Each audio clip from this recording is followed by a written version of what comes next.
Dubai's rotating skyscraper. Each floor spins independently every 90 minutes. 2008. Italian architect unveils the impossible, a skyscraper where every floor rotates independently. Your living room spins 360 degrees, while your neighbor's apartment above turns the opposite direction. One building, 80 floors, each spinning at different speeds. Dubai said yes. Construction started. Then physics, engineering, and reality said absolutely not. The dynamic tower. Architect David Fisher promised each of 80 floors would complete one full rotation every 90 minutes. Residents could control their apartment's speed and direction via voice command. Alexa, face me towards sunset. Your view constantly changing, never the same vista twice. The building would be powered entirely by wind turbines between each floor. As floors rotate, they'd spin the turbines, generating electricity. The tower would produce more energy than it consumed. A rotating skyscraper that powers itself through its own movement.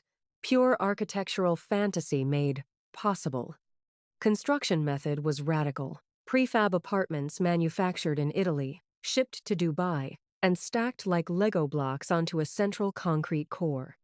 Each floor would be an independent unit rotating on a bearing system. Build time: 18 months instead of typical 5 years. Fisher claimed the building would be earthquake-proof because rotating floors would absorb seismic energy. He promised it would be the world's first building that changes shape. Morning, sleek. Afternoon, twisted. Evening, back to sleek. Architecture as performance art.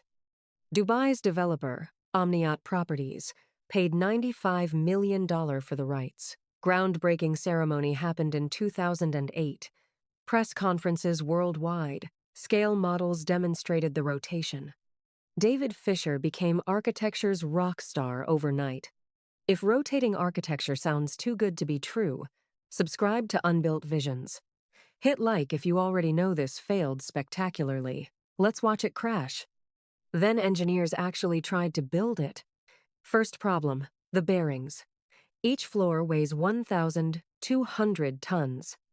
Rotating 1,200 tons continuously requires industrial-grade bearings that don't exist at that scale.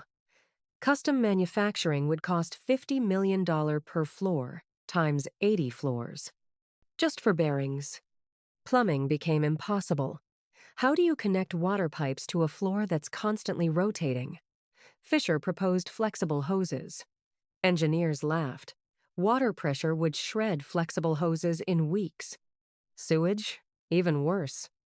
Imagine your toilet connected to pipes spinning in opposite directions. Elevators killed the concept. Elevator shafts can't rotate, so Fisher proposed elevator cars that would chase your floor as it spins. The elevator would need to accelerate, match rotation speed, dock with your moving floor, then reverse rotation to reach the lobby. Motion sickness? Guaranteed.